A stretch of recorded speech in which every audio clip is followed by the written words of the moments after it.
ঢাকা বিশ্ববিদ্যালয়ের শাখার সভাপতি জনাব মেঘমল্লার বসুর, কিন্তু জনাব মেঘমল্লার বসু রাজধানীর কোথাও একটি আটকে আছেন। কিছুক্ষণ ধরে তিনি আমাদের ফোনের সাথেও সংযোগ নেই, হয়তো তিনি আমাদের সাথে যুক্ত হবেন। যদি যুক্ত হতে পারেন তাহলে নিশ্চয়ই আপনাদের সঙ্গে আমরা পরিচয় করিয়ে দিব, ওনার সাথেও আমাদের কিছু কথা আছে। তবে রনি, আপনার সাথে আমাদের অনেকগুলি কথাই বলার আছে, সেজন্য দর্শকরাও নিশ্চয়ই আপনার কথা আরো বেশি সময় ধরে শুনতে পারবেন যদি মেঘমল্লার বসু আসতে একটু দেরি করেন। তো সেজন্য যে প্রশ্নগুলো আসলে মেঘমল্লার বসুর উপস্থিতিতে আপনাকে করতে চেয়েছিলাম সেগুলি আমি প্রথমে একটু আলাদা করে রাখি। আমি প্রথমে আপনার চিন্তাকে একটু অনুসরণ করতে চেষ্টা করি। তো সেইটার ক্ষেত্রে হচ্ছে যে আপনার যে ফেসবুক পোস্ট, যেটাকে আমি লেটেস্ট বলতে পারি, মানে আমি সর্বশেষ যেটা দেখেছি সেটাতে আপনি লিখেছেন, আমি আপনাকে কোট করি রনি, ৭১-এর পরাজিত শক্তি যেমন পারে নাই, শাহবাগের পরাজিত শক্তিও পারবে না। গণতান্ত্রিক মধ্যপন্থাকে আমরা বাংলাদেশে মূল ধারা করে তুলবো ইনশাল্লাহ। ফ্রিডম, ফেইথ ফ্রিডম হয়তো আপনি লিখেছেন, আমার এখানে একটু দেখা যাচ্ছে, ফেইথ ফ্রিডম নিশ্চিত হবে, ইসলাম বিদ্বেষ চলবে না, বাবু বয়ান দাদাগিরিও চলবে না, কোনো বয়ানের রাজনীতি চলবে না। আসলে পোস্ট নেগেটিভ যুগে চলে গেছে বাংলাদেশ, মূল্যবোধ ভিত্তিক রাজনীতি শুরু করতে হবে, ৫ তারিখের পর এটাই পথ। ফলে যারা ব্রাহ্মণ্যবাদী বামপন্থা দিয়ে মধ্যপন্থাকে গণবিরোধী করতে চায় এরা দিবা স্বপ্ন দেখছে। আমার ২-৩টা জায়গায় একটু বুঝবার আছে রনি, যে আপনি ব্রাহ্মণ্যবাদী বামপন্থা বলতে আপনি আসলে কি বোঝাতে চাচ্ছেন। অনেক জায়গায় আমরা দেখছি যে মানে এই সংজ্ঞায়নটা এক একজন এক এক রকম করে দিচ্ছেন। আপনি যদি একটু বলতেন যে ব্রাহ্মণ্যবাদী বামপন্থা আপনার দৃষ্টিতে আসলে কোনটা, এবং মধ্যপন্থাকে গণবিরোধী করতে চায় এরা দিবাস্বপ্নে দেখছে, এই মধ্যপন্থা কারা? আমি প্রশ্নটাকে একটু আরো একটু সরল করি, আপনি যদি আমাদের এটাও একটু বলে দেন যে ব্রাহ্মণ্যবাদী বামপন্থার ব্র্যাকেটে আপনি কোন কোন দল বা মতকে রাখতে চান, এই মধ্যপন্থার ব্র্যাকেটেও আপনি কাকে কাকে রাখতে চান। রনি, আপনাকে অনেক ধন্যবাদ, আপনি নিশ্চয়ই আমাকে বুঝতে পেরেছেন। আমার একটু ভূমিকাটা দীর্ঘ হয়ে গেছে। জি জি, হ্যাঁ, কোনো সমস্যা নেই খালিদ ভাই, থ্যাংক ইউ আমাকে স্মরণ করার জন্য, ডাকার জন্য, এবং যারা যেখান থেকে আমাদের দেখছেন সবার প্রতি আমার সালাম এবং কৃতজ্ঞতা। হ্যাঁ, এবং আপনি খুবই খুবই গুরুত্বপূর্ণ প্রশ্ন এবং অনেকগুলো পয়েন্ট একসাথে ফ্রেমিং করেছেন। সো আমি যদি একটা একটা করে আসি, দেখেন বাংলাদেশে বামপন্থা, বাংলাদেশে বামপন্থা রাজনীতি বলতে আমরা যেটা এতদিন দেখেছি, এটা তো এমন একটা সারাদিন গণবিরোধী, মানে গণমানুষের কথা বলে, হ্যাঁ, অসাম্প্রদায়িকতার কথা বলে, আপনার ধরেন সারাদিন তারা আপনার বৈষম্যহীনতার কথা বলে, সাম্যের কথা বলে, কিন্তু তারা এন্ড অফ দ্য ডে বাংলাদেশে যে রাজনীতিটা ডেভেলপ করছে সেটা সবচেয়ে গণবিরোধী রাজনীতি। এখন এই জায়গাটায় কেন আসলো? এই জায়গাটায় আসলো এই কারণে যে বামপন্থার বাংলাদেশি যে আপনার ভার্সনটা এখানে চর্চা হয়, সেটা হলো ক্যালকেশিয়ান ভার্সন। এখানে বামপন্থা, আমি তো বলতেছি বামপন্থার আমরা একটা ঢাকায় রিডিং মার্কস ইন ঢাকা, এটা আমরা শুরু করব। এবং মার্কসিজমকে এখন এখানে বাংলাদেশে যে বামপন্থা ডেভেলপ করছে এটার সাথে মার্কসিজমের খুব বেশি সম্পর্ক নাই, এইটা বরং একটা লেনিনিজমের সাথে সম্পর্ক আছে। এই আপনার এই প্রশ্নের উত্তর আমি ৩-৪ জায়গা থেকে দিতে পারি। একটা জায়গা থেকে শুধু দেই, ধরেন লেনিনিজমের জায়গা থেকে কি, ধরেন লেনিন লোকটা বই লিখতেছে রাষ্ট্র বিপ্লব, রাষ্ট্রকে সে সংজ্ঞায়িত করতেছে একটা অমীমাংসতার ফসল হিসাবে, তারপরে আইসা ধরেন সে রাষ্ট্র ক্ষমতা নিচ্ছে। এখন পরে বলতেছে আচ্ছা লেনিন তো বেশি দিন বাঁচে না, অল্প দিন বাঁচছিল, পরে স্টালিন ক্ষমতা নিচ্ছে, এই জন্য একটা রেড ফ্যাসিজম ডেভেলপ করছে। নো, লেনিন বাইচা থাকলেও একই জিনিস হইতো। এটা সুদীপ্ত কবিরাজ থেকে শুরু করে অনেক বড় বড় মার্কসিস্ট থিঙ্কাররা এই জায়গায় আলোচনা করছে। কেন একই জিনিস হইতো? কারণ ইনহেরেন্টলি আপনি রাষ্ট্র জিনিসটা বিশ্বাস করেন না, আবার আপনি ক্ষমতা নিচ্ছেন একটা রাষ্ট্রের, ফলে তখন পুরো রাষ্ট্র ক্ষমতা যখন আপনি নিচ্ছেন, নিয়ে এটা একটা ব্যুরোক্রেটিক জায়গায় চলে যাচ্ছে, একটা ব্রুটাল ফ্যাসিজম আমরা দেখছি। হ্যাঁ, আপনার এটা স্টালিনের আমল পর্যন্ত কন্টিনিউ করছে। আমাকে একটা সেকেন্ড সময় দিবেন। আমাদের বামপন্থী রাজনীতিবিদ একজন, যদিও উনি ছাত্র ইউনিয়নের সভাপতি ঢাকা বিশ্ববিদ্যালয় শাখা, জনাব মেঘমল্লার বসু আমাদের সাথে যুক্ত হয়েছেন। মেঘমল্লার, আপনাকে আমাদের অনুষ্ঠানে স্বাগত জানাই। আমরা জনাব রনিকে, রেজাউল করিম রনিকে একটু শুনছিলাম, আপনাকে স্বাগত জানিয়ে আমি একটু জনাব রনির কাছে ফিরছি। জনাব রনি, আমাদের জন্য একটু সুবিধা হতো আমাদের এই প্রশ্নটার মধ্যে যদি আপনি এই পর্যায়ে আপনি যতটুকু ইন্ট্রো দিয়েছেন সেটা আমরা কিছুটা বুঝতে পেরেছি, কিন্তু আপনি যদি কথাটা শুরু করতে আচ্ছা, ব্রাহ্মণ্যবাদী শেষ করে দেয়, বল। হ্যাঁ, ফলে এখানে প্রবলেমটা যেটা দাঁড়াইছে, এখানে মানুষ যে জাতি হিসাবে বাঁচে এবং এই প্রশ্নটাকে আন্ডারমাইন করে তারা সবসময় শ্রেণী প্রশ্নটাকে সামনে আনার কারণে এখানে তারা কখনোই গণভিত্তি ডেভেলপ করতে পারে নাই। এবং আমাদের এখানে বামপন্থার যে ন্যারেশন, যে তাফসির, সেটা কলকাতার ব্রাহ্মণ্যবাদী রাজনৈতিক আপনার পটভূমির মধ্য দিয়ে গড়ে ওঠা যে তাফসির, যে ব্যাখ্যা, সেইটা এখানে মেইন স্ট্রিম হয়েছে। এই ওকে কারণে বাংলাদেশপন্থী কোনো আপনার বামধারা রাজনীতি ডেভেলপ করে না। এই জন্য এটাকে এসেনশিয়াল, এটার মধ্যে একটা না রনি, ব্রাহ্মণ্যবাদী নোশন থেকে গেছে। না রনি, আমি যেটি বলতে চেয়েছিলাম যে আপনি ব্রাহ্মণ্যবাদী বামপন্থার অধীনে কোন কোন রাজনৈতিক দলকে রাখতে চান, আপনি শুধু নামটা বলেন, আমরা ব্যাখ্যা নিশ্চয়ই আরো শুনতে পারবো আপনার কাছ থেকে। এবং মধ্যপন্থা বলতে আপনি এখন এটা সমস্ত কোন কোন রাজনৈতিক আচ্ছা, দলকে আপনি চিহ্নিত করতে পারেন আর কি? এখানে বাংলাদেশে বামপন্থীদেরকে আমি কোনো রাজনৈতিক দলই মনে করি না। ওকে এগুলো কোনটার নাম বলবো? এগুলো এগুলো একটা কালচারাল পলিটিক্স করে। ওকে এগুলো এখনো রাজনৈতিক দল বলতে যেটা বোঝায় হ্যাঁ পাওয়ার স্ট্রাগল, হ্যাঁ তার জন্য একটা জাতি রাষ্ট্রের ফ্রেমের মধ্যে যে লেনিনিয়ান ওই প্রবলেমের মধ্যে আটকে আছে। ওকে, এদের কাছে এখনো জাতি বড় না, শ্রেণী বড়। সেটা আমি মানলাম, শ্রেণীর প্রবলেম কিন্তু আপনার এই বাক্যটাকে যদি আমি ধরে নিই যে আপনি এই বাক্যটা বলতেছেন যে ফলে যারা ব্রাহ্মণ্যবাদী বামপন্থা দিয়ে মধ্যপন্থাকে গণবিরোধী করতে চায়, এই যারা যে সর্বনামটা, সেই সর্বনামের মধ্যে বিশেষ্যটা যদি আপনি আমাদেরকে একটু পরিচয়টা বলতেন যে এই ব্রাহ্মণ্যবাদী বামপন্থাটা কারা, মধ্যপন্থাটা কারা। কারণ এখানে আপনি দুইটা পক্ষ কিন্তু আইডেন্টিফাই করেছেন, আপনি যেহেতু একজন চিন্তক, আপনি কিন্তু আইডেন্টিফাই করতে পারছেন যারা ব্রাহ্মণ্যবাদী বামপন্থা দিয়ে মধ্যপন্থাকে গণবিরোধী করতে চায়।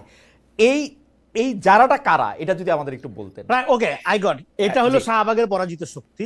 ওকে এটা স্পেসিফিক বইলা দিই, শাহবাগের পরাজিত শক্তি। এরা মনে করতেছে, দেখেন এরা সবসময় করছে কি, এরা নিজেদের কোনো রাজনীতি ডেভেলপ না করে এরা এক এক সময় এক একজনের উপর সোয়ার হয়েছে। ওকে এরা এতদিন আওয়ামী লীগের উপর সোয়ার হয়েছে, এখন একটা ধারা মনে করছে যে এখানে বাংলাদেশে কখনোই মধ্যপন্থী রাজনীতি মূল ধারা হয় নাই, মেইন স্ট্রিম হয় নাই। যে কারণে আমাদের এখানে ডেমোক্রেসির যে ধারণাটা, এটা একটা ফ্যাসিস্ট ধারণা রয়ে গেছে। এটা ডেমোক্রেসির একটা আওয়ামীকরণ হয়েছে, মানে ডেমোক্রেসির ধারণার একটা আওয়ামীকরণ হয়েছে। ফলে এদিক থেকে আপনার প্রশ্নের সরাসরি উত্তর হলো, আমি এটা মিন করেছি যারা যারা আপনার এখানে শাহবাগী যে ইসলাম বিদ্বেষী ধারা, পার্টিকুলারলি দেখেন শাহবাগের মুভমেন্টটা, এটা কিন্তু জামাতের মুভমেন্ট ছিল না, এটা হেফাজতের মুভমেন্ট ছিল। এবং 4 তারিখে আমি একটা ইন্টারভিউ নিছিলাম হেফাজতের তৎকালীন নায়েবে আমির জুনায়েদ আল হাবিবি, এখন কি পোস্টে আছে জানি না। উনি আমাকে ইন্টারভিউতে বলছিল যে জামাতের সাথে আমাদের বিরোধ আদর্শগত, আকীদাগত। জামাতের যুদ্ধ অপরাধ বিচার হাবিজাবি এগুলোর বন্ধের জন্য তারা আন্দোলন করতেছে, কি করতেছে এটা আমাদের দেখার দরকার নাই। আমরা সিম্পলি নামছি, হ্যাঁ, নবী রাসূলকে অকথ্য ভাষায় গালিগালাজ করা হয়েছে, এখানে ইসলামে সম্মানিত ব্যক্তিদের নিয়ে চটি সাহিত্য করা হয়েছে, হ্যাঁ, এবং এটার প্রতিবাদে নামছি যে আমাদের আবেগ আহত হয়েছে, এই কারণে আমরা নামছি। এটার সাথে জামাতের রাজনীতির কোনো সম্পর্ক নাই। কিন্তু এখানে পরবর্তী সময়ে এখানে দেখেন এক্সট্রিম, আপনি যদি বলেন যে এখানে বাংলাদেশে যেটা প্রবলেম হচ্ছে, এখানে আলোচনাটা এই জায়গায় করতে হবে যে আপনার idealism, ideology and total politics, Roni আমরা আবার আসি আপনার কাছে, রনি রাজনীতিকে ডেভেলপ করা হয়। রনি আমরা আবার আসি আপনার কাছে। আপনি শাহবাগের পরাজিত শক্তি বলতে কি হচ্ছে, মানে এই ব্রাহ্মণ্যবাদী বামপন্থা বলতে আপনি সিপিবি, আওয়ামী লীগ, বাসদ, জাসদ এদেরকে বুঝাইতেছেন? মানে আমি দল হিসাবে এন্টিটিটা জানতে চাইতেছি না, এদের সাথে এটা বিভিন্ন দল এই ডিসকোর্সটা ভাগ করে। এই আমি বলি, আমি একটা ডিসকোর্সকে মিন করেছি, আমি কোনো দল মিন করি নাই। কিন্তু এই ডিসকোর্সটা, এই তর্ক, এই যারাটা নানা দল ভাগ করে করে। ওকে ফাইন, আপনি এটা আবার আরেকটু ব্যাখ্যা করেন। আর মধ্যপন্থাকে যারা গণবিরোধী করতে চাচ্ছে, এই মধ্যপন্থারা কারা? এখানে বাংলাদেশে মধ্যপন্থা ডেভেলপ হয় নাই। প্রথম কথা হলো কেন হয় নাই, এটা শুধু আপনি ইডিওলজিটার কথা বলছেন, দলটার কথা বলেন না, যে মানে মধ্যপন্থাকেই গণবিরোধী দলটা।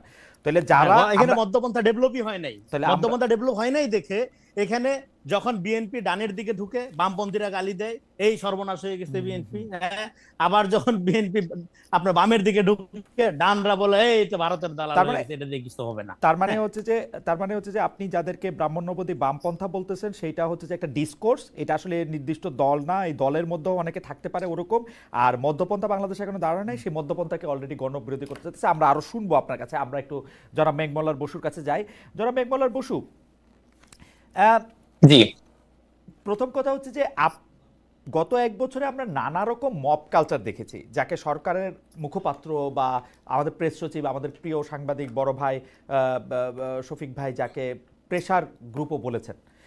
কারণ এই প্রেসারে সরকার অনেক সিদ্ধান্ত নিতে বাধ্য হয়েছে, কাউকে গ্রেপ্তারে বাধ্য হয়েছে। এখন আপনারা যেটা করলেন, মানে আপনার সর্বশেষ যে কাজটা আলোচনা এলো আপনাদের, যার মাধ্যমে ঢাকা বিশ্ববিদ্যালয় প্রশাসন শিবিরের প্রদর্শনীর ছবি সরাতে বলল। আপনারা মিছিলে কে কোন পন্থী, পাকিস্তানপন্থী এমন স্লোগানও দিয়েছেন।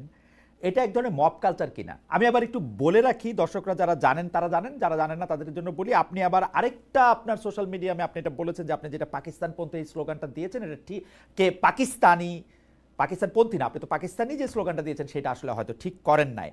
আমার মনে হয় যে আপনি এইটা আমাদের একটু বলবেন যে আপনাদের জি। চাপে বা প্রেসারে ঢাকা বিশ্ববিদ্যালয়ের প্রশাসন শিবিরের ছবি সরালো কিনা, এটাকে আপনি আসলে মব কালচার বলবেন কিনা?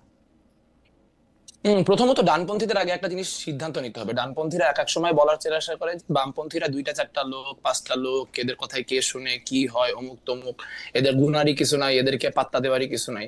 তারপরে আবার কোনো কিছু হলে তারাই বলে যে বাপরে বাপ, বামপন্থীরা হচ্ছে আমাদেরকে আক্রান্ত করে ফেলছে, বামপন্থীরা আমাদের অবরুদ্ধ করে ফেলছে, বামপন্থীরা মব কালচার করতেছে, ইত্যাদি ইত্যাদি। সেদিনের ঘটনাটা খুব স্পষ্ট। সেদিন যখন কিনা এই ছবিগুলো টাঙানো হয়েছে তখন শুধু বামপন্থী না, ছাত্র দলের নেতৃবৃন্দ, সেখানে বাকছাসের নেতৃবৃন্দ, সেখানে ক্যাম্পাসের যারা মানে স্বতন্ত্র গুরুত্বপূর্ণ চরিত্র, তারা সবাই এটা নিন্দা জানাইছে এবং তাদের মোটামুটি অনেকেই প্রশাসনের সাথে এটা নিয়ে যোগাযোগ করছে। বিকাল নাগাদ যখন আমরা এখানে অবস্থান নিই, এটা আপনি মব বলতে পারতেন যদি আমরা 100 জন লোক নিয়ে যাই সেটা খোলার ব্যবস্থা করতাম, কিন্তু আমরা কি সেখানে লোকজন যে দাঁড়ায় থাকছি, আমরা সেখানে স্লোগান দিছি, কিন্তু আমরা কিন্তু ওইখানে যাই কোনো ভাঙাভাঙি বা কোনো রকম সম্মুখ গ্যাঞ্জামের দিকেই যাই নাই। আমরা সুন্দর মতো প্রক্টোরিয়াল টিমকে বলছি, প্রক্টোরিয়াল টিম আসছে, প্রক্টোরিয়াল টিম সাথে এসে তাদের বিবেচনা মতে তারা সেই ছবিগুলো খুলে নিয়ে চলে গেছে। এই ছবি এখন কোয়েশ্চেন হচ্ছে যে আমার একটু আরেকটু বলি, আমি আপনার এই ছবিগুলি সরাইতেই হইলো কেন? মানে আমি যদি ওই জায়গাটা থেকেও একটু বলি, ছবিগুলি থাকলে কি হইতো? এখন ধরেন আপনি বলতে পারেন যে হচ্ছে যে এটা তো মানে এরা হচ্ছে আপনার কি বলে বিচারিক হত্যাকাণ্ডের ভিকটিম। এখন প্রথম কথা হচ্ছে যে বিচারিক হত্যাকাণ্ডের ভিকটিম এবং হচ্ছে যে তাদেরকে আসলে আমরা ভিকটিম হিসেবে ডিসপ্লে করছি, তাদেরকে আমরা কোন রকম কি বলবো হিরো হিসেবে পোর্ট্রে করছি না। যদি এইটা অবস্থান হয় তাহলে আসলে কথাটা অন্য, যেটা শিবির মুখে বলার চেষ্টা করতেছে। কিন্তু আমরা দেখতে পেয়েছি আপনারা যে স্লোগান নিয়ে কথা বলছেন, যে আমি যখন স্লোগান দিয়েছি তুমিও জানো আমিও জানি জামাত মানে পাকিস্তানি, তার উল্টা সাইডে তারা স্লোগান দিচ্ছে যে নিজামীর বাংলায় কি শাহবাগীর ঠাঁই নাই, সাইদির বাংলায় শাহবাগীর ঠাঁই নাই, গোলাম আজমের বাংলায় শাহবাগীর ঠাঁই নাই, কাঠ ঠাঁই নাই, ইত্যাদি ইত্যাদি। তো গোলাম আজমের বাংলা বলে তো কোনো কিছু এক্সিস্ট করে না। আমি কথাটা গতকালকে একটা টক শোতে বলছি, আমি যখন বলতেছি যে জামাত মানে পাকিস্তানি, আমি পাকিস্তানি অ্যাজ এন এথনিসিটি বলতেছি না। সেটা তো কত চমৎকার চমৎকার গজল গায়কে আপনি চমৎকার বলতেছেন। আমি শুধু আপনাকে একটা জিনিস, মানে আমার প্রশ্নটা আমি ক্লিয়ার করি। প্রথম কথা, একটা রাজনৈতিক দল যদি একটা বিচারিক আদালতের রায়কে বিচারিক হত্যাকাণ্ড মনে করে, যদি মনে করে যে তাদের ছবি দিয়ে তাদেরকে দেশপ্রেমিক বলতে হবে, সেইটা বিচার করার ভার কি আমাদের নিজের হাতে তুলে নেওয়া উচিত? উনি যদি কারো আপনি তুলে নিছেন, তো আপনি তুলে নিয়ে তার একটা পাল্টা জায়গায় নিয়ে গেছেন। তো কেউ যদি বলে যে নিজামীর বাংলায় অমুকের ঠাঁই নাই, যে কারো বাংলায়, মানে এটা এখন রনির বাংলায় বললে বা মেঘমল্লারের, আমি যেমন এটাকে মেঘমল্লারের বাংলা বলতে চাই, তো এখন রনি যদি আমাকে এটার জন্য আক্রমণ করে, রনিকে এটা আক্রমণটা করতে পারবে নাকি ওর জাজ করতে হবে ও ঠিক বলতেছে না ভুল বলতেছে? কি করবে আসলে? প্রমাণ কোথায় হলো? মানে আমরা তো এখানে সম্মুখ অবস্থান নিছি, কোন রকম তো কোনো মানে কি বলবো হতাহতের ঘটনা তো ঘটে নাই। না, হতাহতটা পরে হয়েছে, মানে আদর্শটা আমি বুঝতে চাচ্ছি আপনার কাছে খারাপ কেন লাগতেছে বিশ্ববিদ্যালয়ের জায়গায়। বিশ্ববিদ্যালয়ের খুব ক্লিয়ারলি বলি যে ধরেন তারা যুদ্ধাপরাধী কিনা এই নিয়ে আপনি তর্ক করেন, সমস্যা নেই, কিন্তু তারা যে রাজাকার এটা নিয়ে তো কোনো দ্বিমত নাই। তারা যে পাকিস্তানের পক্ষে অবস্থান নিয়েছিল 1971 সময়, এবং তারা সেই সময় আল বদর বলেন, আল শামস বলেন, এই বাহিনীগুলির নেতা হিসেবে অনেক লোকজন ছিলেন। তাদেরকে আমি বলতেছি যে তাদের বাংলায়, বাংলাদেশ তো একটা কনসেপশন, বাংলাদেশ তো শুধুমাত্র একটা রাষ্ট্র না। আপনি যখন পাকিস্তানের মতো আমরা বলছি 47 আমাদের অর্জন, আমাদের অর্জন 47-এর ঘটনা ধরে আপনি যখন দেশভাগের ক্ষেত্রে আপনি বলতেছেন। কিন্তু মিস্টার বসু, আমার আসলে আমার দেশ সম্পর্কে আইডিয়াটা আপনি আমাকে আরেকটু কনসেপ্টটা যদি একটু ক্লিয়ার করতেন। আমার তো ধারণা ছিল যে বাংলাদেশটা হচ্ছে এমন একটা দেশ, সেটা সবারই বাংলাদেশ, রাজাকারদের বাংলাদেশ এটা হইতে পারবে না। এইটা কি আমরা চাই যে রাজাকারদের কি আমরা এখন কোথাও ফেলে দিব বা কোথাও তাড়িয়ে দিব যদি আমাদের শক্তি থাকে? ব্যাপারটা কি এরকম চিহ্নিত করব?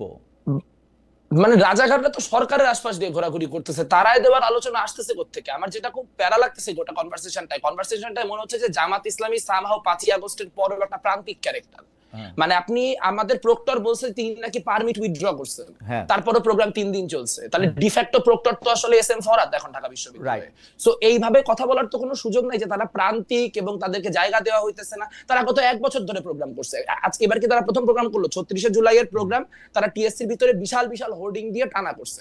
আমরা তাদের সাথে রাজনৈতিকভাবে অপোজ দেখে আমরা কি করছি, আমরা 14ই ডিসেম্বর টিএসসির বাইরে অন্যান্য বিভিন্ন রকম ডেমনস্ট্রেশন করে ওখানে অন্যান্য আপনার মানে 14ই ডিসেম্বরের যে ইতিহাস সেটা সামনে আনার চেষ্টা করছি। তো গণতান্ত্রিক পলিটিতে সেটাই হবে যে আমি তো তাকে কখনোই মানে কি বলবো আক্রান্ত করে উঠাই দিতে হবে, তাকে ছড়াই দিতে হবে, এই কথা তো কেউ বলতে যায় নাই। কিন্তু আপনি দেখেন যে আমি মানে একদম চিহ্নিত পাকিস্তানপন্থী নেতাদের ছবি 36শে জুলাইয়ের প্রোগ্রামে আপনার ওখানে বসায় দিলাম, এবং বসায় দেওয়ার পর যে রিপারকাশন আসলো সেই রিপারকাশন কিন্তু গোটা পলিটিটা থেকেই আসলো।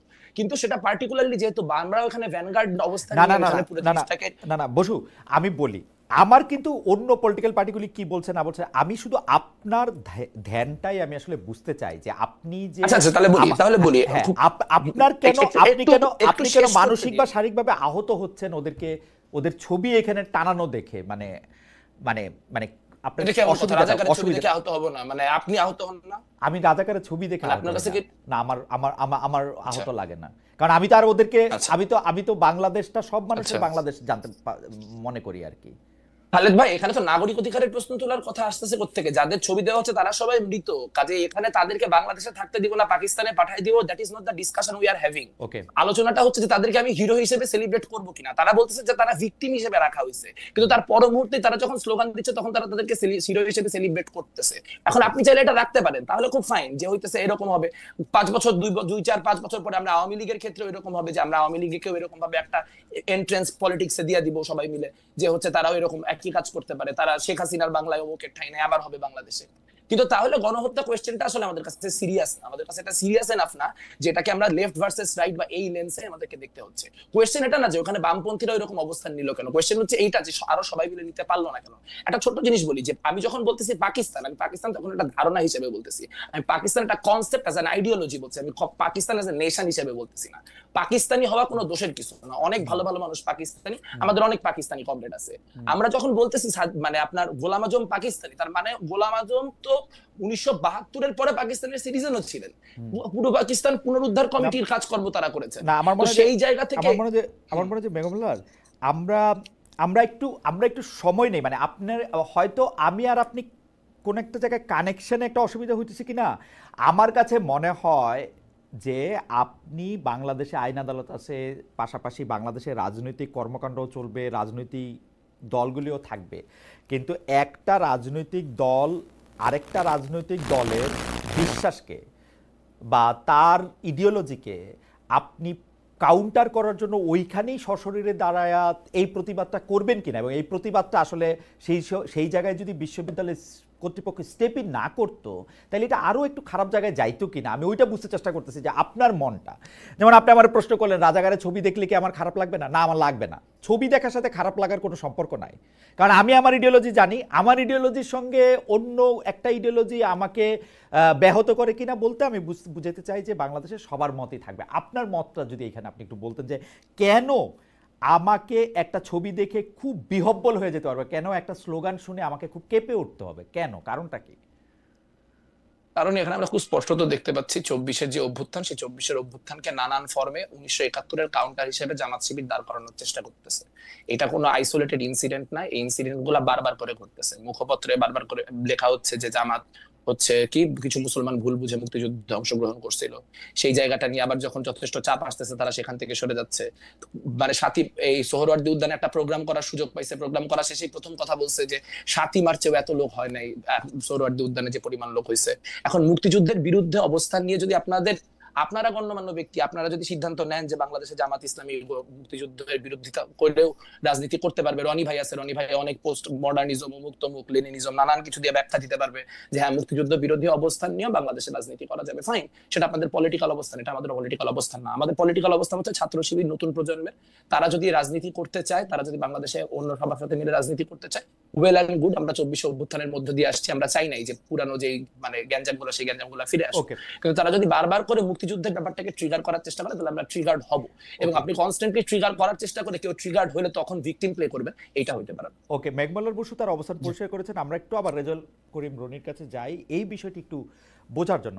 জনাব রেজাল করিম রনি, আপনি নিশ্চয়ই খেয়াল করেছেন যে শিবির তার রাজনৈতিক বক্তৃতায় হোক, আমাদের সাথে কথা বলার সময় হোক, তারা সবসময় এটা বলে যে তাদের প্রজন্মের বেশিরভাগই বা সবাই ৭১ পরবর্তী, সুতরাং তাদেরকে রাজাকার ট্যাগ দেওয়া, তাদেরকে রাজাকার বলা, পাকিস্তানপন্থী বলা এগুলি আসলে ঠিক না। কিন্তু তারা যখন কাউকে হিরো নির্বাচিত করতেছে, সেই হিরো নির্বাচিত করতেছে তাদের যারা আসলে বাংলাদেশে অভ্যুদয়ের সময় মানে ওপেনলি বাংলাদেশের বিপক্ষে অবস্থান নিছে, যেইটাকে আপনি খুব সুন্দর কয়েন করছেন যে জামাত সারা জীবন পিপলের বিপক্ষে আর অ্যাডমিনিস্ট্রেশনের পক্ষে থাকে, এরকম একটা সুন্দর লাইন আপনি এটা বলছেন যে তাদের পলিটিক্যাল অবস্থাটাই খুব গোলমেলে। তো কিন্তু শিবির যে এইটা করে, এইটা শিবিরকে আসলে বলার উপায় কি? আমি শুধু আপনাকে মনে করে দিতে চাই যে জামাতের যে শীর্ষ নেতা জনাব শফিকুর রহমান, উনি আমার এক প্রশ্নের জবাবে সরাসরি বলছেন যে আমরা ৪৭ থেকে আজকের দিন পর্যন্ত আমাদের কোনো কারণে যদি মানুষ মনে কষ্ট, মনে দুঃখ এগুলি পেয়ে থাকেন, সে তার জন্য আমরা দুঃখিত, আমরা এগুলির জন্য আসলে একদম আনকন্ডিশনাল। আমি তাকে স্পেসিফিক জিজ্ঞেস করছিলাম এই ৪৭ থেকে এই আজকের দিনের মধ্যে ৭১ আছে কিনা, উনি বলছে সবই আছে। তো আপনি যদি একটু আমাদের বলতেন যে শিবির আসলে নিজের কি দেখাইতে চায়, মানে শিবিরের মানে হিসাবটা কি আসলে? আচ্ছা দেখেন, আমি আপনার একটু আগের আলোচনাতে আসি। দেখেন, জামাত শিবির এখানে রাজনীতি করবে কি করবে না, এটা অন্য কারো শর্তের মাধ্যমে সে করবে না, অন্য কেউ শর্ত দিতে পারবে না, সে তার মতো করে তার একটা জায়গা আছে। দেখুন এখানে আপনারা যে লম্বা আলোচনাটা করলেন, এখানে আমার মনে হয় একটা জায়গা মিসিং আছে, সেটা হলো যে কোশ্চেন অফ টলারেন্স। আপনি এটাই বুঝাইতে চাচ্ছিলেন আমার মনে হয়, যদি আপনার আলোচনাটা আমি বুঝে থাকি। যে ধরেন জামাত শিবির একটা ইতিহাসের রং সাইডে রাজনীতি করে, in the wrong side of হিস্ট্রিতে দাঁড়ায় রাজনীতি করে ধরেন, এবং এই ব্যাপারে সে তার কোনো স্পষ্ট পজিশন নাই, সে ক্লিয়ার করে না। আমি পুরা পুরা পুরা ডিসকোর্সটাই বলতেছি, ধরেন জামাত শিবির দুইটা মিলে, দুটাকে আলাদা না করে যদি বলি, তো হোয়াটস রং উইথ দ্যাট? এটা সে করতে পারবে না? এটা সে ডেফিনেটলি করতে পারবে, এবং এর জাজমেন্ট পিপল দিবে। পিপল এটা গ্রহণ করবে কি করবে না, এই দায় পিপলের উপর ছেড়ে দেবে। কিন্তু আপনি যেটা করছেন, আপনি টলারেন্সের কোনো কালচার চর্চা করছেন না। আমি বলি যে বাংলাদেশে টলারেন্সের কালচারটা নষ্ট করছে কিভাবে? নষ্ট করছে এরকম ফ্যানাটিক ইডিওসেন্ট্রিক লোকগুলো। কিভাবে তারা নষ্ট করছে? দেখেন, একটা সমাজে টলারেন্সি ফার্স্ট দেন ডেমোক্রেসি। আমাদের সমাজে ডেমোক্রেসি কেন আসে নাই? কারণ আমরা জাজমেন্ট করি একটা লোককে আমার ইডিওলজির সাপেক্ষে। দেখেন ইতিহাসে এক সময় যে বিষয়গুলো পূজনীয় ছিল, মুক্তির প্রতীক ছিল, এবং মুক্তির আকাঙ্ক্ষার ভেতর থেকে যে সমস্ত স্লোগান উচ্চারিত হয়েছিল, পরবর্তী সময়ে সেগুলো নির্যাতনের হাতিয়ার হয়ে উঠতে পারে। যেমন ৭১-এর চেতনা, ৭১-এর চেতনা এখানে গণহত্যাকারী চেতনা হয়ে উঠেছিল, এবং আওয়ামী লীগ এই ৭১-এর জনযুদ্ধটাকে একটা আওয়ামী যুদ্ধে পরিণত করছিল, এবং সেই চেতনা ব্যবহার করে, এবং রনি আপনার নিশ্চয়, আমাদের নিশ্চয় সবার মনে আছে, আমি সেই চেতনা ব্যবহার করে মেঘ মোল্লারের চক্ষু আক্রান্ত করছিল, কিন্তু সেই চেতনা ব্যবহার করে, সেই চেতনা ব্যবহার করে মেঘ মোল্লারকে পিটানো হয়েছে, মেঘ মোল্লারকে পেটানো হয়েছে, তার চক্ষু এই চেতনা ব্যবহার করেই করা হয়েছে, এক্স্যাক্টলি করা হয়েছে। এবং বিশ্বজিৎকে হত্যা করা হয়েছে এই চেতনা ব্যবহার করে, বাচ্চা বাচ্চা ছেলেদের গুলি করা হয়েছে এই চেতনা ব্যবহার করে। একটা ছাত্রলীগের ছেলে যখন একটা কিশোরকে কোপাচ্ছে, একটা মানুষ তো মানুষকে কোপাইতে পারে না, সে কোপাচ্ছে রাজাকার মনে করে, যে সে একটা 13 বছরের বাচ্চাকে রাজাকার মনে করে কোপাচ্ছে। এই যে যখন আপনি ইডিওলজিক্যাল ডক্ট্রিনের মধ্যে ঢুকে একটা মানুষকে ডিহিউম্যান করে ফেলবেন, করে তাকে আপনি হত্যাযোগ্য করে তুলবেন, ইট বিকাম ফ্যাসিজম। আচ্ছা, এইটাই ফ্যাসিস্টিক আইডিয়া। আপনার বাক্যটা শেষ হইলে আমি আরেকটা বাক্য, আমি একটা ছোট্ট প্রশ্ন আপনাকে করতে চাই। আচ্ছা, আপনি শেষ করে দিলে আমারে বলেন, শেষ করে দিলে আপনি বলেন। হ্যাঁ, আমার একটা প্রশ্ন করার আছে। তো ফলে এইখানে আমাদের এই যে ইডিওলগ যেটা করলো, হ্যাঁ, এবং এই মুক্তিযুদ্ধের বয়ানটাকে কারা নির্মাণ করছে? কলকাতাবন্দি বুদ্ধিজীবীরা নির্মাণ করছে, যাদের সাথে রণাঙ্গনের মুক্তিযুদ্ধের কোনো সম্পর্ক নেই, বড় অর্থেই নাই, তারা এটাকে গড়ে তুলছে। ফলে এখানে মুক্তিযুদ্ধের আওয়ামী ন্যারেশনটা যেরকম আমাদের জাতীয় ইতিহাস নির্মাণের ক্ষেত্রে আমাদের বাধাপ্রাপ্ত করছে, এট দ্য সেম টাইম জামাতের জন্য ৭১ একটা বারমুডা ট্রায়াঙ্গেলের মতো। এইটা আপনি ঘুরা ফিরা যখনই এটার উপর দেশে যেতে ফল করে, হ্যাঁ, এটা ওই যে আপনার বারমুডা ট্রায়াঙ্গেল একটা ব্যাপার আছে না, প্লেটের উপর গেলে এটা নাকি রাইট। আপনি শেষ করলে আমি শেষ করলে একটা ফলে এখন প্রবলেমটা যেটা হলো, হ্যাঁ, যেটা বলতেছিলাম, ফলে আপনি দেখেন যে রাজাকার একটা ঘৃণিত শব্দ ৭১ সালে, ২৪-এ কিন্তু আমি কে তুমি কে রাজাকার, এইটাই মুক্তির স্লোগান হয়ে উঠলো। ফলে আপনি যদি রাজাকার একটা চিরকালের ঘৃণিত শব্দ, জামাতের একটা পজিশন, এটা চিরকালের রং পজিশন, এই জায়গায় যদি ধইরা থাকেন তাহলে প্রবলেমটা যেটা হবে, আপনি ইতিহাসের নামে একটা একটা ইতিহাস বিবর্জিত পজিশন নিলেন। ওকে রনি, যে রাজাকার ৭১ রাজাকার রনি আমি প্রশ্নটা করি, অপরাধী, কিন্তু সেই রাজাকার স্লোগান দিয়েই ২৪-এ যে মুক্তি ঘটাইতে হলো সেখানে আমার মনে রনি আপনি আমাকে একটু প্রশ্নটা করার সুযোগ দেন। আপনি টলারেন্সের কথা আমি শেষ করি, নইলে এখানে ভুল বুঝবে। আচ্ছা শেষ করেন। ফলে এই যে ফলে যেই চিন্তাটা, যেই বাক্যটা ৭১ সালে এত ঘৃণিত ছিল, পরবর্তী সময়ে এবং যে মুক্তিযুদ্ধের চেতনা, ডেফিনেটলি এটা একটা ইমোশনের ব্যাপার ছিল। ৭১ থেকে যারা যুদ্ধ করে ফেরত এসে নতুন দেশ গঠন করতে চাচ্ছে, পরবর্তী সময়ে সেটা গণহত্যার হাতিয়ার হয়ে উঠলো। পরবর্তী সময়ে এই রাজাকারী আবার একটা আমার মনে হয় আপনি ইতিহাস একটা আয়রন জ্যাকেট ফিক্সড ব্যাপার না। যে আপনি প্রশ্নটা করেন, আমার রনি আমি প্রশ্নটা বলি, সেটা হচ্ছে যে আমার প্রথম প্রশ্ন, আপনি টলারেন্সের কথা বলতেছিলেন, আপনি বলতেছিলেন যে ডেমোক্রেসির আসলে প্রথম লক্ষণ বা লক্ষ্য আসলে টলারেন্স হওয়া উচিত, বাকিগুলি পরে আসলেও হবে। এই টলারেন্সের ক্ষেত্রে আমি যদি বলি, মেঘমল্লার বসু এবং তার বন্ধুরা ঢাকা বিশ্ববিদ্যালয়ে শিবিরের সেই প্রদর্শনীর সময় সেখানে দাঁড়িয়ে যে স্লোগান দিচ্ছিল, তারপরে তাকে যেভাবে অ্যাটাক করা হয়েছে সাইবার জগতে বা অন্য জগতে, সেইটা কি আসলে টলারেন্স হয়েছে, নাকি জামাত তাকে টলারেন্স দেখাতে পারতো? ওকে দাঁড়ায় থাকাটা, ওর এখানে দাঁড়ায় থাকাটা, ওর প্রতিবাদটাও সে নিতে পারতো এবং এক সময় এঙ্গেজ হইতে পারতো, এক।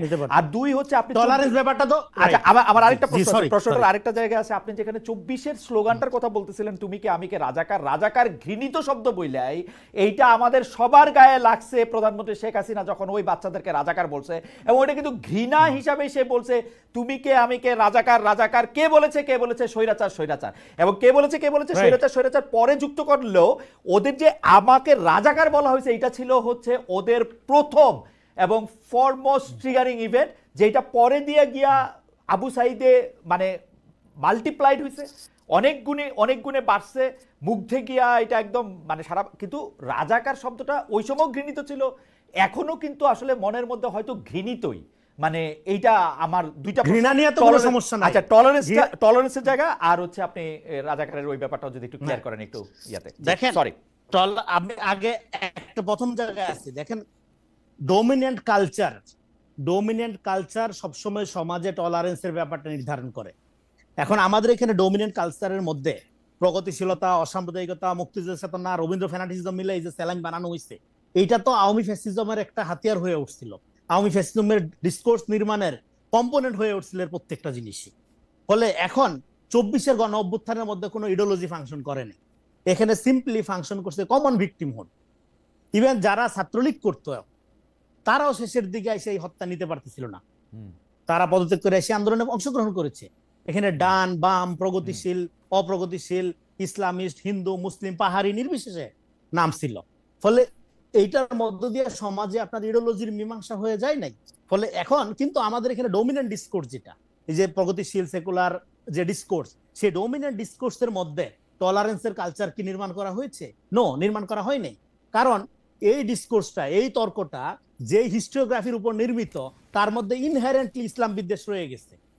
কারণ হলো এটা হলো বেঙ্গল রেনেসা, বেঙ্গল মডার্নিটির মধ্য দিয়ে যেই ডিসকোর্স, তার ভিতর থেকে এটা, সেগুলো লম্বা আলোচনা, আমি জাস্ট ছোট করে বলতেছি এখানে। ফলে এখানে টলারেন্সের কালচারটা আপনি বুঝবেন, এখানে ডোমিনেন্ট কালচার, টলারেন্স ব্যাপারটা আপনি বুঝবেন, ডোমিনেন্ট কালচার কিভাবে টলারেন্স প্র্যাকটিস। না রনি,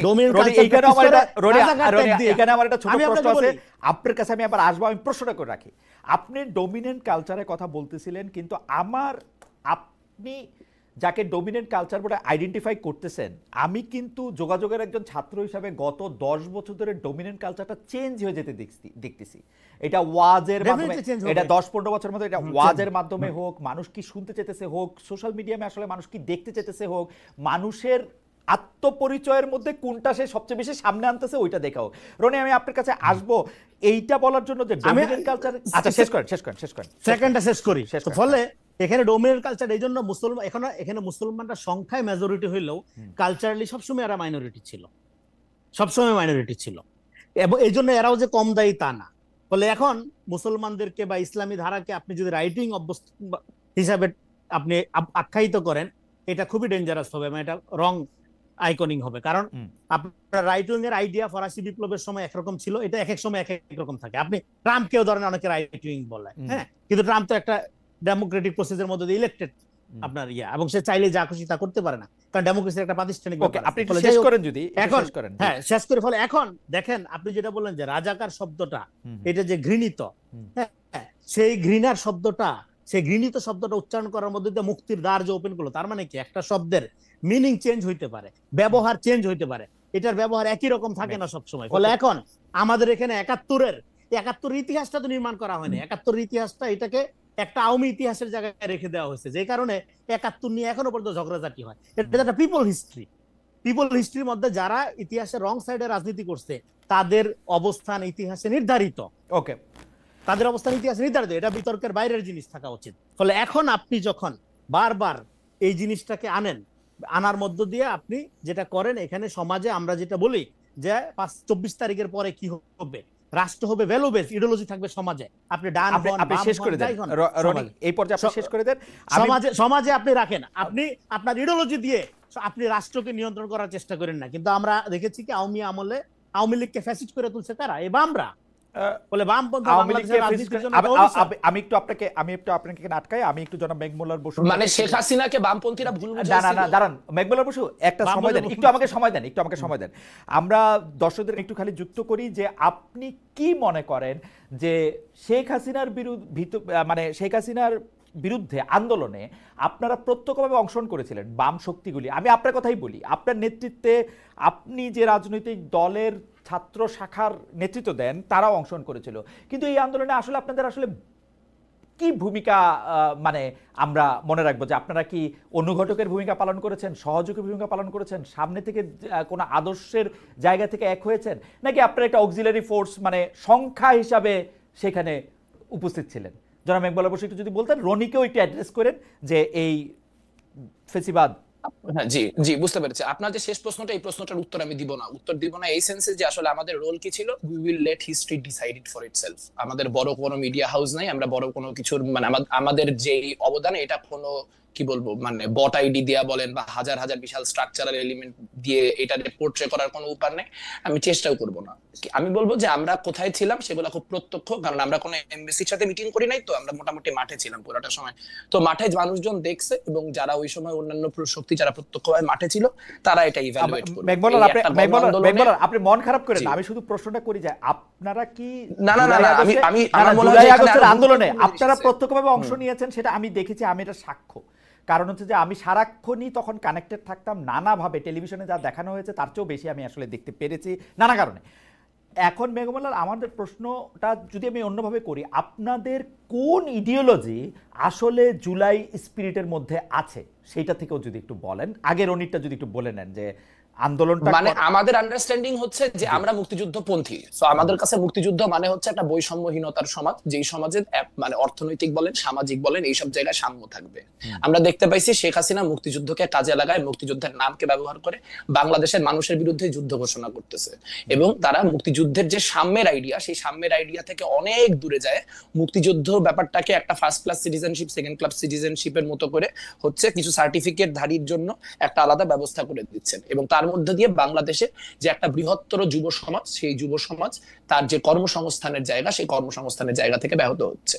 তো আমরা আমাদের প্রো লিবারেশন যে অবস্থান, আমাদের যে প্রো 71 অবস্থান, সেই প্রো 71 অবস্থানের জায়গা থেকে আমাদের কাছে মনে হয়েছে যে জুলাইয়ে অংশগ্রহণ করা আমাদের জন্য খুব জরুরি। 5ই আগস্ট 36শে জুলাই যে ঢাকা বিশ্ববিদ্যালয় থেকে যে বিশাল জমায়েত আসছিল, ওই জমায়েতের সামনে আপনারা দেখবেন এখনো টেলিভিশনে করলে একটা বড় ব্যানার ছিল। ওই ব্যানারের উপরের স্লোগানটা আমার কয়েন করা আর কি, সেটা হচ্ছে স্বৈরাচারের হয়নি পতন, মুক্তিযুদ্ধ হয়নি শেষ, গর্জে ওঠো বীর জনতা, গর্জে ওঠো বাংলাদেশ। এখন ওইটা গ্রহযাত্রার ব্যানার ছিল, পরবর্তীতে ওই বড় মিছিল সেই ব্যানারটা সামনে ছিল। আওয়ামী লীগের হাত বামপন্থী, আওয়ামী লীগের ফেসিবাদী হাত, এটা একটু আমি বলতে চাই, আমি প্রশ্নটা বুঝেছি। সেটা হচ্ছে যে আচ্ছা কয়েকটা জিনিস খুব ক্লিয়ার হওয়া দরকার, যে বিশ্বজিৎ হত্যাকাণ্ড 2012 সালে ঘটছে, শেয়ার বাজার কেলেঙ্কারি 2012 সালে ঘটে গেছে, সাগর রুনি হত্যাকাণ্ড 2012 সালে ঘটে গেছে। 2013 সালের আগ পর্যন্ত শেখ হাসিনা একজন খুব ভালো মানুষ, সে ভালো মতো চালাচ্ছিলেন, তার কোনো কিছু ছিল না। তারপর কিছু দুষ্টু বাম তার মাথায় কিছু খারাপ বুদ্ধি দিলেন, তারপর তাকে ভুল বোঝানো হলো। এটা আসলে খুব কি বলবো, খুব চটকদার ন্যারেটিভ, কিন্তু রিয়ালিটির সাথে সম্পর্ক খুবই কম। যেই দলগুলিকে আপনি গণজাগরণ মঞ্চে থাকার জন্য কোট আনকোট অ্যাকিউজ করতে পারেন, সিপিবি বলেন, বাসদ বলেন, এগেন এই পলিটিক্যাল পার্টিগুলি আমি করি না, এই পলিটিক্যাল পার্টিগুলির অসংখ্য পজিশন নিয়ে আমি মানে আপনি যদি আমাকে ক্রিটিক করতে রাখেন, বামপন্থীদের ক্রিটিক করার জন্য আমি সারাদিন বসে করতে পারবো, খুব আনন্দ নিয়ে করতে পারবো। কিন্তু সিপিবি বলেন, বাসদ বলেন বা অন্য কোন দল বলেন বামপন্থীদের মধ্যে, জোটের দলগুলা বাদে, ওয়ার্কার্স পার্টি জাসদ বাদে, কিন্তু 2014 ইলেকশনকে ভ্যালিডেট করার জন্য যায় নাই, তারা কিন্তু 2014 ইলেকশনে অংশগ্রহণ করে নাই। তার মানে কথাটা হচ্ছে যে যেহেতু ঘাতক দালালদের ব্যাপারে একটা সেন্টিমেন্ট বাংলাদেশের রাজনীতিতে অনেক দিন ধরে ছিল, এবং যেহেতু বামপন্থীরা কখনোই মানে এই জামাতি শক্তিগুলির সাথে কোনো জায়গায় ঐক্যমত্য হয় নাই বা তারা কখনোই হাতে হাত ধরে থাকে নাই, ফলে জামাত বিরোধী রাজনীতির ক্ষেত্রে বামপন্থীদের একটা আলাদা লেজিটিমেসির জায়গা আছে। এইটা আমরা আওয়ামী লীগের সাথে 2013-তে হাইরে গেছি। আমরা আওয়ামী লীগের সাথে গণজাগরণ মঞ্চে 2013-তে পারি নাই। আমাদের আন্দোলন, যে আন্দোলন আমি নিজে তখন স্কুলে পড়ি, আমি গেছি এই আন্ডারস্ট্যান্ডিং থেকে যে আওয়ামী লীগ আর জামাতের মনে একটা আতাত হয়ে গেছে, এই আওয়ামী লীগ জামাতের আতাত ঠেকানোর জন্য আমাদের যাইতে হবে। এটা হচ্ছে আমার সেই সরল শিশু মনের বোঝাপড়া। এই বোঝাপড়া থেকে প্রচুর লাখ লাখ মানুষ গেছে, তাদেরকে বামপন্থীরা আলাদা কোনো ডিরেকশনে স্টিয়ার করতে পারে নাই, ফলে আন্দোলন ক্রমাগত 5-7 দিনের মাথায় পুরাপুরি আওয়ামীকরণ হয়ে গেছে। আপনাদের গণজাগরণ মঞ্চের ইতিহাস নিয়ে কথা বলতে গেলে এটাও মনে রাখতে হবে যে সাজ্জাদ চৌধুরী যখন দ্বিতীয় দিন বা তৃতীয় দিন এই গণজাগরণ মঞ্চে গেছেন, তখন তিনি হচ্ছে শেখ মুজিবের কথা বঙ্গবন্ধু এই আলাপ করাতে তাকে বোতল ছুড়ে মারা হয়েছে যে শেখ মুজিবের আলাপ শুনতে চায় না, পারলে পাবলিকের আলাপ কিছু করতে পারলে করো।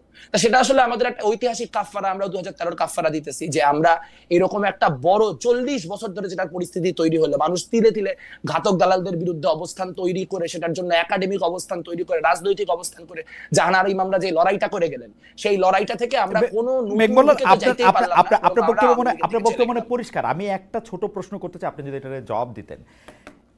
একটা জায়গায় রনি যেভাবে ফ্রেম করেছেন আমি সেভাবে ফ্রেম করতে চাই না, কিন্তু আমি এরকম করে বলতে চাই যে বাংলাদেশের বামপন্থী রাজনীতি কি শেষ পর্যন্ত একটা এলিট এবং দেশ মানে কথিত দেশ বিভাগের আগের রাজনীতিক ধারায় প্রচলিত একটা বড়লোক মানে খুব ধনী হিসাবে বড়লোক না, শিক্ষায় দীক্ষায় একটু আগানো, সুন্দর করে কথা বলে তাদের রাজনীতি হয়ে আটকে থাকে কিনা, এবং যারা হচ্ছে পরে মুসলমান মাদ্রাসায় পড়ে তাদের প্রতি একটা শ্রেণীবিদ্বেষ সেই বামপন্থা লালন করে কিনা, তারা মনে করে কিনা যে বামপন্থী যে রাজনীতি, অর্থাৎ আমি সরাসরি বলি যে ছাত্র ইউনিয়নের কোনো শাখা কি মাদ্রাসায় থাকার ব্যাপারে কোনো সময় কোনো আলোচনা হয়েছিল? কোনো সিপিবির কোনো শাখা কি আসলে যারা ইমাম সাহেবদের ইয়াতে যারা আছেন, ইমাম মসজিদে, তাদের কাছে কি কোনোদিন গেছিল? নাকি এইটা মানে উই আর দে অলওয়েজই? আপনি যদি আমাদেরকে 2 মিনিট একটু বলেন। হ্যাঁ হ্যাঁ, জি জি, কমিউনিস্ট পার্টির বিষয়ে যে আলোচনাটা, সেই কমিউনিস্ট পার্টির বিষয়ে আলোচনা আপনি ওনাদের কাছ থেকে জিজ্ঞেস করেন। ছাত্র ইউনিয়ন বিষয়ে আমরা 2020-21 দিকে কয়েকটা মাদ্রাসায় প্রাইমারি কিছু কাজ করার কথা ভেবেছিলাম, কিন্তু মুশকিল হচ্ছে যে মাদ্রাসায় আমি ঢুকতে চাইলেও মাদ্রাসায় আমি কেন, যেই মাদ্রাসায় শিবির মনে করেন ফাংশন করে, ওই মাদ্রাসা অন্য কোনো ইসলামিস্ট সংগঠনও ঢুকতে পারে না, সেখানে হইতেছে বামপন্থী ঢুকাতে অনেক পরের কথা। আর এখানে বসে রনি ভাই বুঝায় যে ইনটলারেন্সের কালচার প্রাইমারিলি এস্টাবলিশ করছে হচ্ছে লিবারালরা, যারা হচ্ছে কালচারাল এলিট। একটা কথার উত্তর দেওয়া খুব জরুরি, এখন অবশ্যই আমাদের মাদ্রাসায় ঢুকতে হবে। মাদ্রাসায় এবং ক্যাডেটে ঢুকতে না পারলে সামনের দিনে বামপন্থী ছাত্র রাজনীতি নাই, কারণ যারা মাদ্রাসার শিক্ষার্থী তারা সব থেকে বেশি বঞ্চিত, তারা সব থেকে বেশি নিগৃহীত। কিন্তু আমি আপনাকে 2টা পয়েন্ট বলতে চাই। একটা পয়েন্ট হচ্ছে যারা সারাদিন মাদ্রাসার শিক্ষার্থীদেরকে রাজনৈতিক গুটি হিসেবে ব্যবহার করেন, গত মানে 5ই আগস্টের পর থেকে 4টা আলাদা আলাদা মাদ্রাসার শিক্ষার্থী তাদের যে মাদ্রাসা, সেই মাদ্রাসায় মারা গেছেন, অর্থাৎ এবং তার প্রত্যেকটা ক্ষেত্রেই তাদের গায়ে আঘাতের চিহ্ন পাওয়া গেছে, অর্থাৎ 4 জন মারাই গেছেন। তাহলে বাকিদের অবস্থা চিন্তা করেন। আপনি কি এই সংগঠনগুলিকে, যারা সারাক্ষণ মাদ্রাসার শিক্ষার্থীদেরকে নানান রকম ভাবে পলিটিক্যালি টুল হিসেবে ইউজ করার চেষ্টা করে, তাদেরকে দেখছেন এর বিরুদ্ধে কথা বলতে?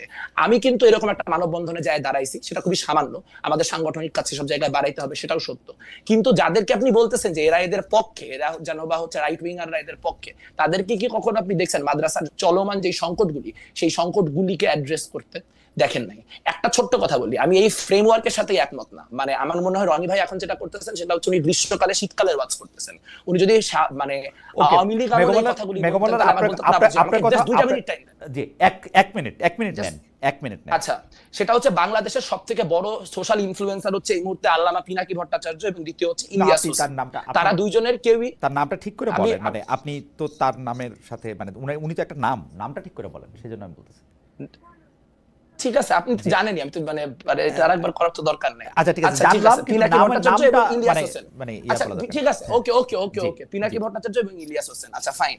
বাংলাদেশে গত 11 মাসে ঠিক কি হয়েছে? আপনি যখন বলতেছেন যে বাংলাদেশের প্রধান কালচারাল প্যারাডাইম হচ্ছে আপনার এই মানে লেফট লিবারেল আইডিওলজিক্যাল জায়গা, গত 11 মাসে কতগুলা জায়গায় লালনের গান বন্ধ করা হয়েছে, গত 11 মাসে কতগুলি জায়গায় মাজার ভাঙা হয়েছে, গত 11 মাসে কতগুলি জায়গায় মব জাস্টিস তৈরি করে নানান রকম অবস্থান তৈরি করে মানুষের পোশাক নিয়ে মানুষকে পুলিশ করা হয়েছে। ধরলাম শেখ মুজিব অনেক বড় ফ্যাসিজমের আইকন, সেই জন্য শেখ মুজিবের ভাস্কর্য ভাঙতে হয়েছে, কিন্তু কোন অ্যান্টি ফ্যাসিজমের প্রয়োজনে, কোন ক্যালকেশিয়ান কি বলবো হেজিমনির বিরোধিতা করার প্রয়োজনে সিধু কানুর ভাস্কর্যগুলা ভাঙতে হয়েছে আপনি বলতে পারেন? ইনটলারেন্সের কথা এই 2025-এর মানে আগস্টে দাঁড়ায় বামপন্থীদের বা লিবারালদেরকে বলা, এটা একটা কি বলবো, আমি মনে করি এটা একটা বুদ্ধিবৃত্তিক। ওকে, আপনার কাছে আবার আসবো আপনার 1 মিনিটের পরে। ম্যাকমোলার আপনি বলেছেন, আমি রেজাউল করিম রনি আপনার কাছে একটু বুঝতে চাই যে যেমন ধরেন একটা ইনটলারেন্সের কথা আমরা বলতেছি, একটা উইয়ারদের কথা একটা বলতেছি, আমরা বামপন্থীদের তাদের রাজনৈতিক যেটা হচ্ছে কোয়েস্ট সেইটা নিয়ে তারা যে যারা তাদেরকে আদার মনে করতেছে বা যাদেরকে তারা আদার করতেছে বলে আমরা মনে করতেছি, ওদের কাছে তো পৌঁছাইতেই পারতেছে না। তাদের কাছে কি তাদের একটা সংযোগ হওয়ার কোনো সম্ভাবনা হওয়া সম্ভব? যে এই সংযোগটা হইলে পরে জি ওইটা আপনি একটু বলেন। জি মানে সংযোগ হওয়া যে সম্ভব না, এই শোতে অ্যারোগেন্স দেখে বুঝতেছেন না? আপনি ল্যাঙ্গুয়েজ দেখছেন, একটা লোকের অ্যাটিটিউড দেখছেন, কথাবার্তা বলার ধরন দেখছেন, বেয়াদবির মাত্রা দেখছেন। চটকদার কথা বলতেছি আমরা, ইতিহাসের বুঝ নাই, সব বুঝ তাদের। এই যে নিজের এই যে সুপ্রিমেসি থেকে তো ফ্যাসিজম আসে, এবং বাংলাদেশের বামপন্থীরা লিবারেল, এটা বলছে কে? এসেনশিয়ালি ফ্যাসিস্ট তারা বাংলাদেশে কোনো লিবারেল বাম নাই। কিন্তু রনি, আপনি যে অ্যাটিটিউডের কথা বললেন সেই অ্যাটিটিউডটা কিন্তু আমি আরো অনেকের মধ্যে দেখি আর কি, মানে আপনি জানেন আমি কাদের কথা বলছি, কিন্তু সেইটার পরিণতি বাম না আর কি, সেটার উৎপত্তি বাম না, সেটা উৎপত্তি অন্য জিনিস। রাইট। এখন দেখেন বাংলাদেশে এখানে যখন ফ্যাসিবাদের প্রশ্নটা প্রধান হলো, তখন কিন্তু এখানে যারা রিয়েলি জনমানুষের রাজনীতি মিন করে বাম ব্লকের, তারা কিন্তু ফ্যাসিবাদ বিরোধী আন্দোলনে শরিক হলেন, যুগপৎ আন্দোলনে যুক্ত হলেন। হ্যাঁ, এর বাইরে যারা রয়ে গেল বিপুল অংশ, যারা নিজেদেরকে সহি বা মূলধারার বাম মনে করে, তারা কিন্তু এসেনশিয়ালি ফ্যাসিবাদকে শক্তি যোগাইছে। আরেকটা হলো যে দেখেন, এখানে আমি দুইটা জায়গায় একটু আলাপ করি, সেটা হলো আওয়ামী লীগের এই 12-13 সালে কি করছে না করছে, এবং তার সাথে পরে বামরা যুক্ত হয়ে আওয়ামী লীগকে ফ্যাসিস্ট করে তুলছে, এই ধরনের স্টুপিড আইডিয়ার কথা আমি তো বলি নাই একবারও। বাকশাল মনে নাই আপনাদের? বাকশালের মধ্য দিয়ে কি করা হয়েছিল? বাকশালের মধ্য দিয়ে এখানে বামপন্থীরা মনে করছিল যে সমাজতন্ত্র কায়েম করে ফেলবে শেখ মুজিবুর রহমান, ফলে একটা সুবর্ণ সুযোগ, বাকশালে ঝাঁপায় পড়ে সবচেয়ে সমর্থন যোগাইছে কারা? বামপন্থীরা। এবং বাকশালের কি পরিণতি হয়েছে এটা আমরা সবাই জানি। তারপরে একটা অংশ, বামপন্থীদের একটা অংশ যুগপৎ আন্দোলনে শরিক হওয়ার বাইরে যে অংশটা রয়ে গেল, তার এসেনশিয়ালি আওয়ামী ফ্যাসিবাদকে শক্তিশালী করছে এবং শক্তি যোগাইছে নানাভাবে। এটা গেল একটা জায়গা। 2 নাম্বার হইল 96 সালে, এই যে দেখেন, এই যে মেঘ যেটা বললো, তার শিশু মন, তার কচি মনে এই আশঙ্কা জায়গা উঠছিল যে আওয়ামী লীগ মনে হয় আবারও জামাতের সাথে আতাত করতেছে। তার মানে 96 সালে যখন আওয়ামী লীগ জামাত যুগপৎ ভাবে আন্দোলন করলো, তখন তো আওয়ামী লীগের এক কোলে বামপন্থীরা ছিল, আরেক কোলে জামাত ছিল, সব নিয়েই তো আগাইছে আওয়ামী লীগ। ফলে আওয়ামী লীগের সাথে বাম জামাত এই যে এবং জামাতের ব্যাপারে রনি আমি প্রশ্নটা আপনার উত্তরটা আমি বুঝতে পারছি না আপনি শেষ করেন আমাদের দর্শকদের সুবিধা। তারা যে জামাত বিযুক্ত একটা আওয়ামী লীগ সবসময় কল্পনা করছে, করার মধ্য দিয়ে আওয়ামী লীগ কি করছে, আওয়ামী তাহলে দেখছে ওকে, তাহলে তার ফ্যাসিজমকে কায়েম করার জন্য জামাত ক্লিনজিং এর রাজনীতি সে চালাইলো, এবং জামাত যত বড় না তার চেয়ে বড় করে তুললো। রনি দেখেন রনি এই জায়গা আমার প্রশ্নটা এই জায়গাতে আপনি বুঝতে পারবেন। রনি আমার কথা শুনেন, আপনি এইটা বুঝতে পারবেন আমার প্রশ্নটা। প্রথম কথা হলো আমরা কিন্তু একদিক দিয়ে বলতেছি যে আসলে এবং জানতেছিও বামপন্থীরা কিন্তু যদি আপনি ভোটের বা পপুলারিটির জায়গা থেকে বলেন এতই মানে অল্প যে তাদের নিয়ে আসলে কথা বলার কিছু নাই, কিন্তু ইডিওলজির প্রশ্নে আমরা বেশিরভাগ সময় যেই কাজ আমাদের পছন্দ হয় না সেই কাজে আমরা আসলে বামপন্থীদের দায়ী করে থাকি। একই ঘটনা কিন্তু জামায়াতের ক্ষেত্রেও, জামায়াতের শক্তিটাকে আমরা ফুলায় ফাঁপায় দেখাই, যখনই আমাদের কাউকে আক্রমণ করতে হয় তখন জামাতে। এইটা কারণটা কি আসলে? এইটা কেন মনে হয় আমরা দুইটা জায়গায় দুই রকম? এটা কারণটা হলো দুইটা একই পলিটিক্স করে, দুইটা একই পলিটিক্স করে, মানে জামাত দুই রকম না। আপনার এখানে বামপন্থীরা এবং জামাত একই রাজনীতি করে, দুইটাই হলো ইডিওলজিক্যাল ফোর্স এবং idealism, ideology and total politics, এবং এটা দ্রুত ফ্যাসিবাদের দিকে যায়, এই জন্য গণতন্ত্রকে যদি আপনি যখন বামপন্থীরা, আমি যে একটু আগে বললাম বামপন্থীরা কোনো লিবারেল না, হ্যাঁ কেন না? বামপন্থীরা গণতন্ত্রকে একটা ইডিওলজি মনে করে, কারণ ও তো যায় রাষ্ট্র ভাঙিয়া ফেলবে, ও তো রাষ্ট্র কনসেপ্টে বিশ্বাস করে না। ফলে ও যেরকম একটা প্রতারণা করে এদিক থেকে। 2 নাম্বার হলো জামাত কি বলছে যে এটা কোনো রাজনৈতিক দল না, এটা একটা ইসলামী আন্দোলন। তো ইসলামী আন্দোলন কি আলটিমেটলি সে কি করবে? সে খেলাফা কায়েম করবে, রাষ্ট্রের মধ্যে আটকায় থাকার তার সুযোগ নাই। কিন্তু যেহেতু এখানে একটা ধরেন মডার্ন ডেমোক্রেটিক প্রসেসের মধ্যে দিয়ে তাকে আগাইতে হবে, সেই জন্য সেই কনসেপশন, এই জন্য লেনিনিজমের যে প্রবলেম, যেটা বামপন্থীর প্রবলেম, সেই প্রবলেম একই প্রবলেম মৌদুদিবাদের মধ্যে রয়ে গেছে। তো এই ক্রিটিক দেওবন্দি আলেমরা বহুবার করছে, বহু জায়গা থেকে করছে। ঠিক আছে, ফলে দুই দিকের যে অ্যারোগেন্সের মধ্যে একটা কমন মিল, আমার মনে যে অ্যারোগেন্সের আপনি দেখতে পারবেন। আমার মনে যে অ্যারোগেন্সের জায়গাটাতে আমরা একটু থাকি। জনাব মেঘমালার বসু, আপনার আমি আপনাকে বলি, আপনি নিজেই সোশ্যাল ইনফ্লুয়েন্সারদের কথা বলছেন, কিন্তু আপনি একটা খেয়াল করেন যে কেন বামপন্থীদের মধ্যে একজন বড় সোশ্যাল ইনফ্লুয়েন্সার হয় নাই?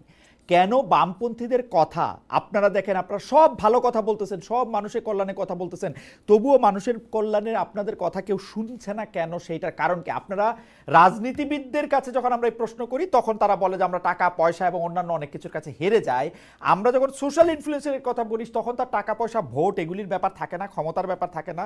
আমরা কি আসলে বামপন্থীদের মধ্যে এমন একজন ইনফ্লুয়েন্সার দেখি যার ভিউ লক্ষ কোটি, যার সোশ্যাল ইনফ্লুয়েন্স এরকম সাংঘাতিক, যাকে আপনি কতক্ষণ আগে কিছু ইনফ্লুয়েন্সারের কথা বলে আপনি বলতে চেয়েছিলেন যে তার হলো দেশ চালানোর মতো? আপনাদের এটা হয় না কেন? এখন প্রশ্ন হচ্ছে, রনি আপনাদের বলছে যে এটা হয় না কারণ হচ্ছে আপনার অ্যারোগেন্স, আপনি এটার সাথে বা আপনারা লিবারেল না, ওই জায়গা থেকে যদি আপনি কথাটা বলেন। আমি রনি ভাইকে চিনি হচ্ছে উনি আর একটা বক্তব্য শুনছিলাম, খুব ভালো লাগছিল আমার, ফরাদ মাজার, তারপর হচ্ছে আমাদের সলিমুল্লাহ খান, ওনাদের নিয়ে। তো আমার থেকে রনি ভাই যত বড় বুদ্ধিজীবী, সম্ভবত রনি ভাইয়ের থেকে মানে ওই লোকগুলো আবার তত বড় সাইজের বুদ্ধিজীবী।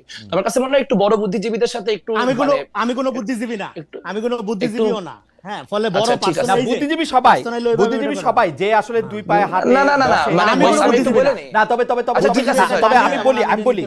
আমি বলি মেঘমল্লার বসু যে, আচ্ছা আপনি একজন চিন্তক, মানে আমি পার্সোনাল মূল্যায়ন শোনার দরকার নাই। আচ্ছা ঠিক আছে, আমি পার্সোনাল মূল্যায়ন করি নাই, আপনি তো মাঝখান দিয়ে কথা বলা শুরু করলেন, আমি তো আপনার কথা মাঝখান দিয়ে কথা বলি নাই। মানে কথাটা খুব সিম্পল, কথাটা হচ্ছে যে আপনি যখন ফরাদ মাজারের ক্রিটিক করেন, যখন আপনি হচ্ছে সলিমুল্লাহ খানের ক্রিটিক করেন, তাহলে আমি আপনার ক্ষেত্রে যে ল্যাঙ্গুয়েজ ব্যবহার করছি, সেই ল্যাঙ্গুয়েজের থেকে আরো অনেক বেশি অ্যারোগেন্ট ল্যাঙ্গুয়েজ ইউজ করেন। সো এখানে ডাবল স্ট্যান্ডার্ড গুলো করার দরকার নাই ভাই। আমি আপনাকে সম্মান করি, আপনাকে সম্মান করে কথাবার্তাগুলো বলতেছি। অনেক ক্ষেত্রে যেহেতু মতের প্রচন্ড ডিফারেন্সেস, আপনার কাছে যদি ডিসরেসপেক্টফুল লাগে, আমি হাম্বলি সরি বলে নিতেছি। আচ্ছা, আলোচনাটা হইতেছে খুব সিম্পল করে বলতে চাইলে যে এখানে আপনার একটা অ্যাসিমেট্রি আছে। ধরেন বামপন্থী প্রচুর লোকজন পরবর্তীতে নানান রকম অন্য পলিটিক্সে যায় শাইন করছে, তারা বড় বড় ইনফ্লুয়েন্সার হচ্ছে, নানান কিছু হয়েছে। সেইটা মূল পয়েন্টটা না। এখানে মূল পয়েন্টটা হচ্ছে যে ধরেন আপনি এখানে বলতেছেন যে বামপন্থীদের কোনো রাজনীতি দাঁড়ায় নাই কেন, রাজনীতি বামপন্থীদের অবস্থা এত খারাপ কেন? আপনি দেখবেন যে এখানে একটা বড় অংশ বামপন্থীরা 90 পর্যন্ত সোভিয়েত ইউনিয়নের যে পলিটিক্স, সেই পলিটিক্সের সাথে অ্যালাইন করছে, এবং সেই পলিটিক্সের সাথে অ্যালাইনমেন্টের একটা বড় ক্ষতি হয়েছে যে 90 এর পরে সোভিয়েত ইউনিয়ন ভেঙে যাওয়ার পরে এরা বেসিক্যালি 15-20 বছর একটা শূন্যতার জায়গায় ছিল। এবং এখন পর্যন্ত বাংলাদেশের বামপন্থীদের চিন্তা ভাবনা অনেক ক্ষেত্রেই নানান রকম পুরাতন পন্থা এবং নানান কিছু দ্বারা প্রভাবিত। সেটা নিয়ে আমরা ইন্টারনালি অনেক ক্রিটিক করি, সেটা নিয়ে আমরা কাজ করব, এবং আমরা আশা করি যে সামনের দিনে হয়তো প্রচুর নতুন ছেলে পেলেও তো বাইরে হলো 24-এর অভ্যুত্থানের মধ্যে দিয়ে হয়তো নতুন কোনো রাজনৈতিক সম্ভাবনা তৈরি হবে। কিন্তু টলারেন্সের কোয়েশ্চেনটাতে আমি একটু থাকতে চাই, কারণ আমি আসলে মানে আমি সর্বোচ্চ টলারেন্স দেখাইতে আগ্রহী। কিন্তু আমি বুঝতে চাই যে ধরেন ফাতিমা রাসূল ইনসিডেন্ট নিয়ে এই টলারেন্স কি আসলে আপনি ধরেন আমাদের সোকল মধ্যপন্থীরা দেখাইতে পারবে কিনা, বা এই একই ধরনের আপনি যখন আজকে মানে কাদিয়ানের ইস্যু উঠতেছে, আজকে যখন আপনার ভাস্কর্যের ইস্যু উঠতেছে, আজকে যখন আপনার বগুড়াতে জাতীয় সঙ্গীত গাওয়ার জন্য জামাতের নেতারা হামলা করতেছে দেখতে পাইতেছি, তখন আসলে টলারেন্সের কোয়েশ্চেনটা বারবার করে লিবারেলদের দিকে ছুড়ে দেওয়া বা টলারেন্স লিবারেলদের কারণে নেই, এই কথাটা বলাটা বোধহয় এই মুহূর্তের দ্বারাই খুব মানে কি বলবো ঠিক হচ্ছে না। মানে যারা আপনারা অনেকেই আছেন যারা এখানে ফাংশনাল স্টেট চান, যারা চান কোনো একটা মানে প্রবল পলিটিক্স এর দিকে জিনিসটা না যাবেন। দেখেন আমরা তো 5ই আগস্টের পরে এগুলা শুরু করি না, আমরা তো 5ই আগস্টের পর জামাতের রাজনীতি, যুদ্ধাপরাধ, অমুক তমুক এগুলা নিয়ে তো এগুলা তো আপনি একটু দেখেন না ঘাইটে, এটা তো বামপন্থীরা শুরু করে নাই। কিন্তু আপনি যদি আপনার রাজনীতিটা করেন এবং প্রবল ভাবে করেন, তখন আমার শক্তি সামর্থ্য কম থাকতে পারে, কিন্তু এটা তো আমার একটা রাজনৈতিক লায়াবিলিটি। আমার যতদিন আমি বেঁচে থাকবো মুক্তিযুদ্ধ কোয়েশ্চেন উঠলে আমার কথা বলতে হবে। আপনারাও জানেন আওয়ামী লীগ বিএনপি যখন মুক্তিযুদ্ধের কথা বলে তখন সে বিশ্বাস করে বলে না, সে ভোটের জন্য বলে। আমার জন্য এটা একটা আইডিওলজিক্যাল পয়েন্ট। সো সেখানে যখন যাবে আমি তো আমার মতো করে রিঅ্যাক্ট করব, কিন্তু সেই জায়গা থেকে আসলে আপনার রিঅ্যাকশনের ক্ষেত্রে আপনি একটু জি আপনার রিঅ্যাকশনের ক্ষেত্রে আমি শুধু আপনাকে এই প্রশ্নটাই করতে চাই যে আপনি যখন রিঅ্যাকশন করেন বা রিঅ্যাকশন দেখান, তখন যে আপনার সুরে কথা না বলে তাকেই আপনি শত্রু ভাবেন কিনা? মানে সুরটা আলাদা হইলেই না না, আমি তো ইসলামিক শাসনতন্ত্র সাবস্টেন্সের জন্য না না না না, মানে মানে অবশ্যই না, অবশ্যই না, অবশ্যই না। মানে আমি এখানে ইসলামী শাসনতন্ত্রের যেই যারা রাজনীতি করছে ক্যাম্পাসে, তাদের সাথে আমার যথেষ্ট পরিমাণে সুসম্পর্ক আছে। ইসলামী শাসনতন্ত্র ক্যাম্পাসে রাজনীতি করে, ইসলামপন্থী আরো অনেক রাজনৈতিক দল রাজনীতি করে।